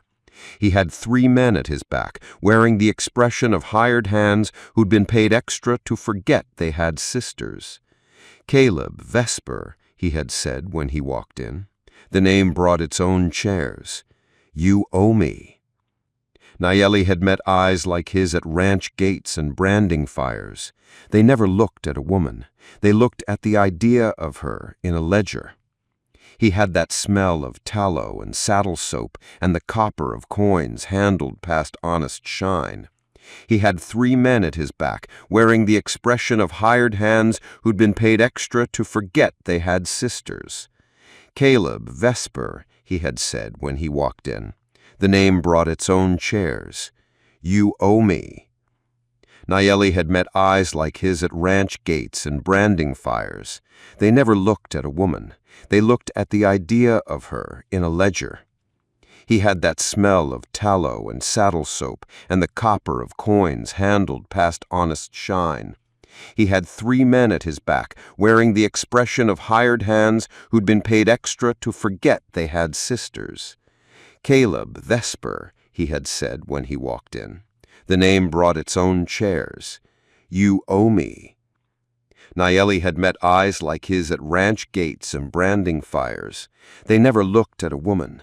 They looked at the idea of her in a ledger. He had that smell of tallow and saddle soap and the copper of coins handled past honest shine. He had 3 men at his back, wearing the expression of hired hands who'd been paid extra to forget they had sisters. Caleb, Vesper, he had said when he walked in. The name brought its own chairs. You owe me. Nayeli had met eyes like his at ranch gates and branding fires. They never looked at a woman. They looked at the idea of her in a ledger. He had that smell of tallow and saddle soap and the copper of coins handled past honest shine. He had 3 men at his back, wearing the expression of hired hands. Head. Gideon did not blink at the lamp's white eye. He put both hands on the iron and drove weight down his spine into his boots, as if the earth had started in his heels. The lever held like an insult. His palms slid, skin burned. He braced again and gave it the rest of his name. Nothing. The engine's whistle lifted a long, astonished wail that made nails shiver in the depot frame. Steam curled fat and wet around the bend, trailing the smell of hot metal and poor decisions. The cowcatcher's black geometry cut the rainless air. "Gideon!" Nayeli's voice did not make it to the switch, but it made it through him. He did not look back. He needed both eyes on the lever and the life behind it. He tore his belt free in one rip that left the buckle ringing. He looped the leather around the throw bar, nodded, set a boot on the rail, and heaved with his hips. The leather stretched. A stitch popped. The bar groaned a quarter inch and stopped, stubborn as a man who liked his own story more than truth. Boots thumped behind him. Walt, one good hand and a lifetime of mending with the other, limped into the gravel without his hat. "Well?" he panted, as if the lever might answer. "Together," Gideon said through teeth. They leaned. The bar slid another inch. Metal screamed in a voice the town had not yet heard itself capable of making. "Hot," Walt hissed. "Hands don't care," Gideon said, and meant it down in the callus. Sheriff Doss came last, hat gone to bad wind, eyes wide as a colt's the first time he sees lightning crawl along a fence. He grabbed where Gideon had not told him to, flinched when the heat bit, set his jaw, grabbed again where Gideon's look put him. Between the three of them, the throw bar inched until the point kissed the running rail and stuck there, two stubborn things finally an argument close enough to matter. "Pin," Gideon barked. "Gone," Doss said. Gideon tore the buckle off his belt with a rip and jammed the tongue into the socket. It was not a pin. It was a story that hoped to be metal. Sometimes that was enough. He stomped the throw bar down, the buckle tongue bent uglier than a politician's promise, and held. The engine burst into view as if it had been conjured out of a rumor. The lamp washed the switch in pale.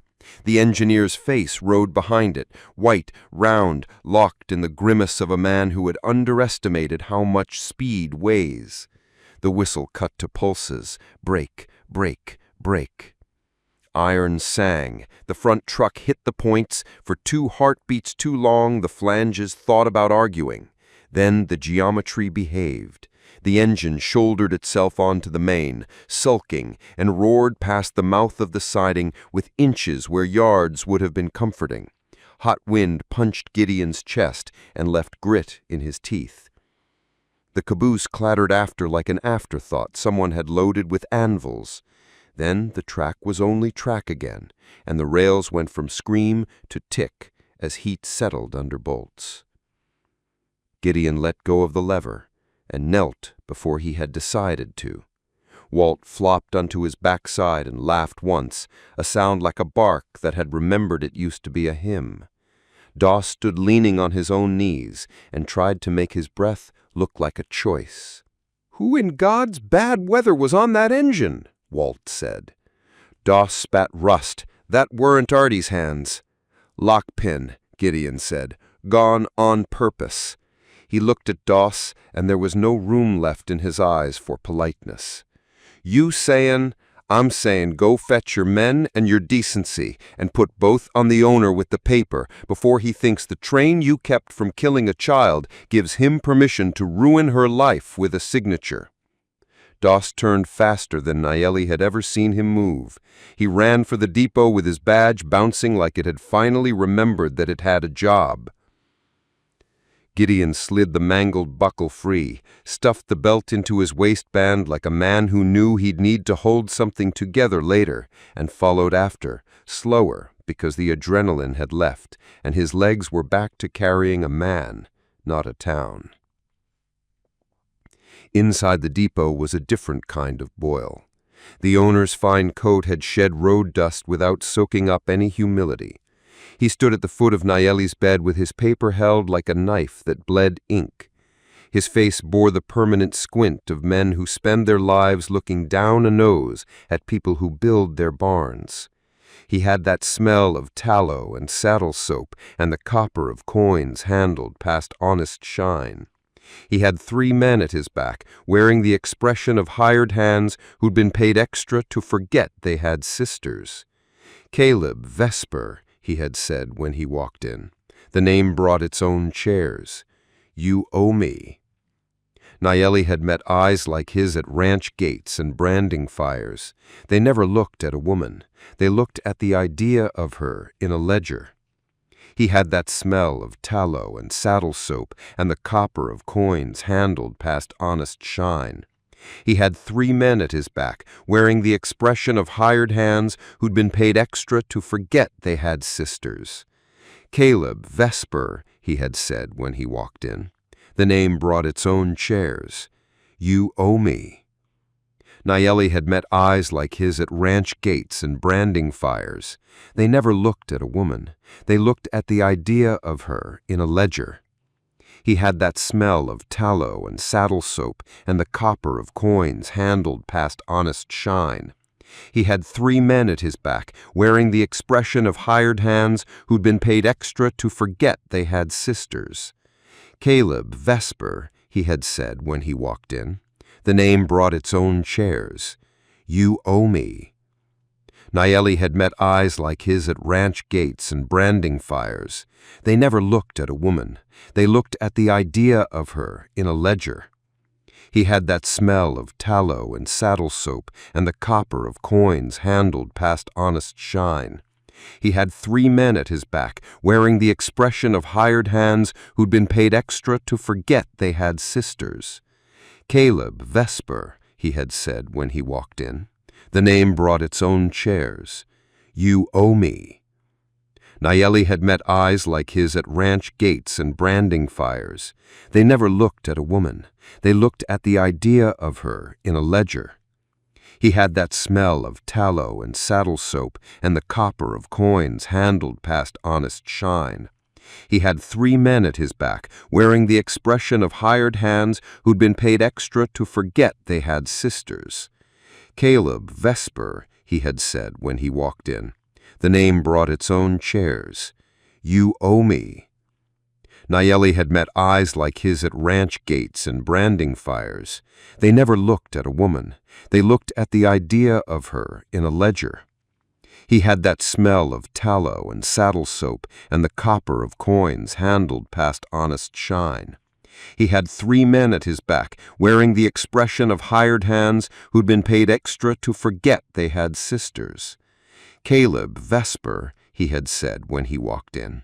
The name brought its own chairs. You owe me. Nayeli had met eyes like his at ranch gates and branding fires. They never looked at a woman. They looked at the idea of her in a ledger. He had that smell of tallow and saddle soap and the copper of coins handled past honest shine. He had 3 men at his back, wearing the expression of hired hands who'd been paid extra to forget they had sisters. Caleb, Vesper, he had said when he walked in. The name brought its own chairs. You owe me. Nayeli had met eyes like his at ranch gates and branding fires. They never looked at a woman. They looked at the idea of her in a ledger. He had that smell of tallow and saddle soap and the copper of coins handled past honest shine. He had 3 men at his back, wearing the expression of hired hands who'd been paid extra to forget they had sisters. Caleb, Vesper, he had said when he walked in. The name brought its own chairs. You owe me. Nayeli had met eyes like his at ranch gates and branding fires. They never looked at a woman. They looked at the idea of her in a ledger. He had that smell of tallow and saddle soap and the copper of coins handled past honest shine. He had 3 men at his back, wearing the expression of hired hands who'd been paid extra to forget they had sisters. Caleb, Vesper, he had said when he walked in. The name brought its own chairs. You owe me. Nayeli had met eyes like his at ranch gates and branding fires. They never looked at a woman. They looked at the idea of her in a ledger. He had that smell of tallow and saddle soap and the copper of coins handled past honest shine. He had 3 men at his back, wearing the expression of hired hands who'd been paid extra to forget they had sisters. Caleb, Vesper, he had said when he walked in. The name brought its own chairs. You owe me. Nayeli had met eyes like his at ranch gates and branding fires. They never looked at a woman. They looked at the idea of her in a ledger. He had that smell of tallow and saddle soap and the copper of coins handled past honest shine. He had 3 men at his back, wearing the expression of hired hands. Vesper's gaze slid over Gideon's torn belt and burned palms, and settled on the buckle tongue bent like a cheater's smile. "You're fond of heroics," he said. "Heroics don't pay debt." Gideon shrugged one shoulder. "Sometimes they prevent the kind that comes due with flowers and a preacher." Harlan from the bank arrived with his ledger under his arm like a child he loved unreasonably. He sniffed and let his glance rest on Nayeli's bundle for a half-second without seeing it. "We have to consider precedent," he said to Doss, lips thin. "Ranchers depend on contracts. If a girl can run and the sheriff stand aside—" "What was the wage owed?" Gideon asked, looking at Vesper, then Harlan. "Not what was written on your line, what was owed, what she earned." Harlan trotted out numbers like a peddler's beads. Gideon listened and did the other math, the cost of nights, the tax on dignity, the tariff on safety. "Here's my measure," Gideon said when Harlan had finished his recital. He pulled a small oiled pouch from his inside pocket and set it on the crate. Coin clinked an honest clink, the kind hammered, not shaved. "Pay out what she owes you some other way if your ledger can stand a woman who survives. From me, not from her. Then you clear the rest as a town's cost of forgetting what to be human looked like for too long." Harlan's nostrils flared. "We can't sit that." "We can," Agnes said, broom planted, "and we are." She stared Vesper down with the persistence of a woman who once stood between a bull and a child with nothing but a spoon. She took his time, as if the minutes belonged to him. He lifted the pouch with 2 fingers like it smelled worse than it did. He waited. He was a man who knew money by the sound of it hitting a table and the feel of it in his palm. There was enough. There was more than enough if you priced wages in dignity, which he did not. "Fine," he said at last, a bone tossed where a throat had wanted meat. "She can keep the brat in her borrowed virtue. The mule was returned. Ask him. He knows his way home better than I do." Vesper smirked. "You've made a fuss for nothing that will matter by winter. The world is larger than your depot choir." He lifted his paper, folded it with the care of men who loved paper more than people, tucked it into his coat and turned to go. The door filled again. This time it wasn't a preacher, or a banker, or a sheriff's doubt. It was a man in a soot-burnished cap with hands raw from trying to hold an engine back. Behind him 2 brakemen who had run out of breath but not out of anger. They looked like men picked up by a storm and set down wrong side out. "Who the hell set that switch?" the engineer, Artie after all, with his face older by an hour, demanded without ceremony.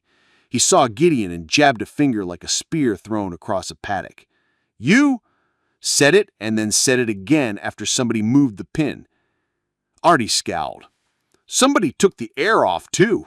Cut the brake line with a blade where we kept the train in the yard. We started on a grade with nothing but a handbrake and a prayer. We've been dragging iron with our shoulders from Hill 37. He looked at Doss. "That's murder if it finds a body. It's still murder if it doesn't." Silence took the room by the collar. Every set of eyes that had ever watched a knife in this town swung to the one most likely to have used it for something other than rope and supper. Vesper smiled with the careful blank of men who know money outruns truth if you make it run early in the day. "Search," Doss said, and his voice had become the law's again, not its echo. He nodded to his deputies, who for once stepped like they knew where their feet belonged. "Everybody's hands, right now." The deputies did what men had whispered behind their hats that they never would, ask Caleb Vesper to open his soft palms. He complied with the crisp obedience of a snake shedding skin. His hands were clean, too clean. The cut would not be there. Men like him never held the knife. He gifted that to loyalty. "Check his men," Gideon said. The 3 hired hands scowled and showed their palms. One had a nick that could have come from a fence staple. One had tar under his nails that could have hided anything. The third had a smear at the base of the thumb that looked like resin and wasn't. Merelda pointed with her chin. "Him." The deputy took his wrist. The man jerked, and the motion sent a small curl of something black flicking to the depot floor. Pitch will do in a photograph. Blood tells its own story. This was neither. It was oil, the kind that rides on the skin of men who have rubbed steel with purpose. The deputy sniffed, frowned, rubbed it between finger and thumb, and grimaced at the smell. "Pocket," Gideon said, soft as a match being struck. The deputy fetched out a small thing wrapped in rag. It was a penknife with its tip gummy and its handle chewed by nervous teeth. The deputy flipped the blade and found not guilt, but a trace that steel always keeps for a while after it has had a good time. He lifted it to Artie, who sniffed and swore the way men swear after their livelihood is almost turned into wreckage. "There, that's brake oil, and fool's work," Artie said. Vesper's smile did not flutter. He said, "Men will be men. I don't answer for their curiosity." "You answer for the orders you gave," Doss said, voice leveling. "You answer for the danger those orders got up and walked around with. You answer for the near killing you bought on a day a child was born." He turned to the hired man. "You cut that line?" The man looked at Vesper, which told the room more than a signature. He opened his mouth to lie and met Merelda's eyes and closed it. "I did what I was told," he said, and regret made him smaller. "You've been making the wrong kind of points since you learned to hold a pencil," Merelda told Vesper. "Sheriff?" "Caleb Vesper," Doss said, and for once he said a name like a boundary, not a bell. "You're under arrest for conspiracy to commit mayhem and whatever else Artie there persuades me to write." He nodded to his deputies. "Cuff him. Cuff the two smart ones with him. The one with the tar can wash for a while and think about employment with fewer verbs." Vesper laughed softly as the iron kissed his wrist. "This town will starve without us," he said. "Who buys your grain? Who hires your men? Who fills your church pews with babies that keep you nurses employed?" "The woman you tried to take just made one," Agnes said. "We're not out of supply." They walked Vesper past Nayeli's bed. He did not look at her. He didn't have a muscle for that. He looked at Gideon instead. "You'll regret this," he said, but it sounded tired, as if even his threats had found Graythorn thin earth. Gideon didn't answer. Some sentences deserved the silence they earn. Outside, the town exhaled a little and inhaled something new. It smelled like rain scrubbed clean. It smelled like iron cooling and men cooling faster. It smelled like bread cut with a gentler knife. Nayeli lay still and watched the ceiling the way a woman counts the knots in wood when the world tries to count her. She felt the child's weight, not as a burden but as a promise tied with knots she never knew she could tie. She closed her eyes and saw the lever that refused and moved.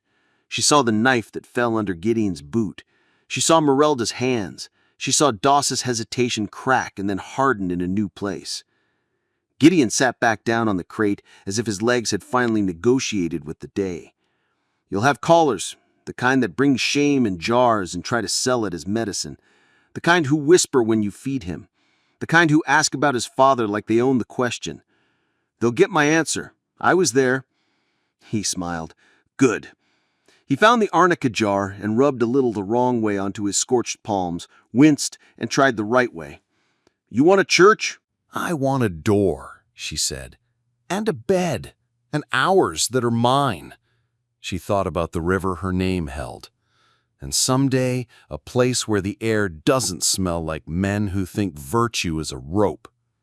He nodded like a man counting rails. "We can make a place that smells like soap and tortillas and gun oil used only to clean, not to fire." A small cough answered him. The baby's breath had caught on a thread. He had the hiccup of new lungs learning how to stack air properly. Nayeli shifted, lifted him, patted a rhythm that old women pass down the way land passes through names.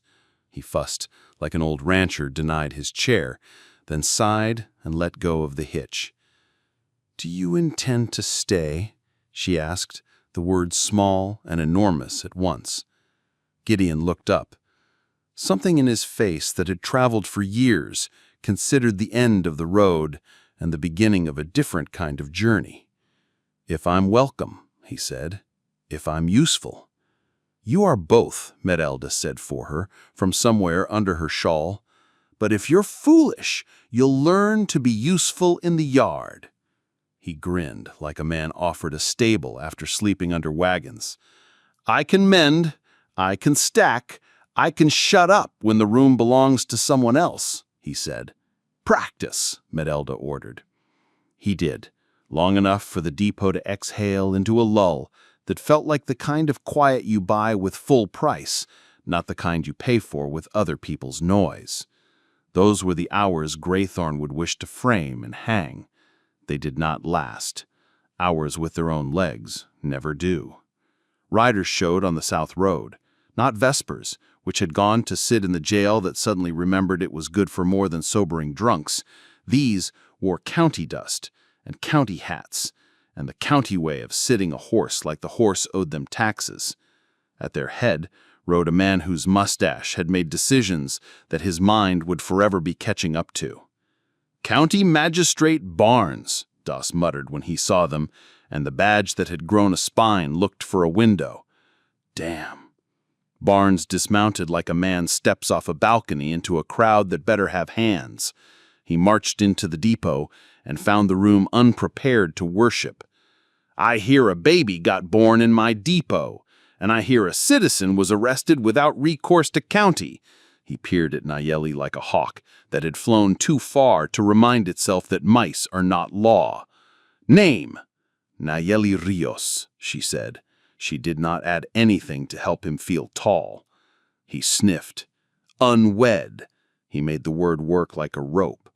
"Child's custody pending review." He slapped a paper against his palm, a writ grown fast and sloppy, the ink like a wet boot heel. "The county will house him till we ascertain fitness and sponsors."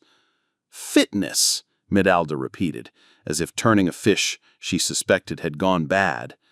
"Fitness," Barnes said. "Sponsors." "You late," Artie the engineer grunted from the corner. "If you came to rescue us from the train you sent, we sent ourselves." Barnes waved him off. "Rail matters are rail matters. Women are county matters. Hand over the child." Doss stepped between, hat in hand like a man carrying his own head. "Magistrate, with respect, respect is what papers deserve, not feelings." Gideon stood. He did not say the word he wanted to, because he was inside a room where a sleeping boy's breath meant more than any syllable. He tried another one. "No." Barnes smiled, the way men do when they've been told no, mostly by pickets and never by people. "You knew enough to know when a town's changing, old enough to have watched a dozen just like it crawl out of its shed or crawl back under its bed. Which way you aim this one is on you." "This is on the law," Barnes said, and flicked his fingers at his deputies like men flick flies. "Take him." The nearest deputy was 20 and liked his reflection. He took a step and found Agnes's broomstick where his shin was meant to go. He looked down at the wood like it had betrayed him. He looked up at Agnes. She did not look away. "Try again. With manners." "Ma'am," he said, using the syllable as a shield, "please step aside." "Say please to the mother," Agnes said. "You're taking from her. Ask her." The deputy looked at Nayeli and, poor boy, met the gaze of a woman who had decided neon dust while men watched would not be the last time she chose her own posture. He faltered. Barnes rolled his eyes for the benefit of his mustache. He pushed past his own man. He reached. Gideon moved. He did not reach for a gun. He reached for the plank he had propped earlier and set it across the space between bed and door. It made a line like a sentence does when it has learned where to stop. He set his palms there. Burned skin met splinter with a hiss. "Not through," he said. Barnes's hand was already past the line. He curled fingers in the blanket. "Magistrate," Doss said, alarmed at the speed at which the day was subtracting his authority. "Don't!" He did. The baby woke as if summoned, mouth rounding, lungs choosing noise over diplomacy. The sound filled the depot like a truth. It made the magistrate look foolish, which was not the baby's fault and entirely his problem. "Back off," Midalda said, and the tone in her voice bent nails you couldn't see. "Deputies!" Barnes snapped, and drew himself up to the full height of a man who never split firewood alone. A crack split the air. Not the clap of a hand on a face, not the snap of a board. A rifle spoke from the ridge above the freight yard, with a tone that is older than Ritz. The bullet struck the doorframe a thumb's width from Barnes's ear and sent a splinter into the collar of his shirt. Men who had not prayed in years prayed with their shoulders. Silence pooled, then a voice, high and clean as snowmelt, sailed down from the ridge. "Step back, Barnes! You're done pushing women!" Heads turned the way flowers do when the sun finds them.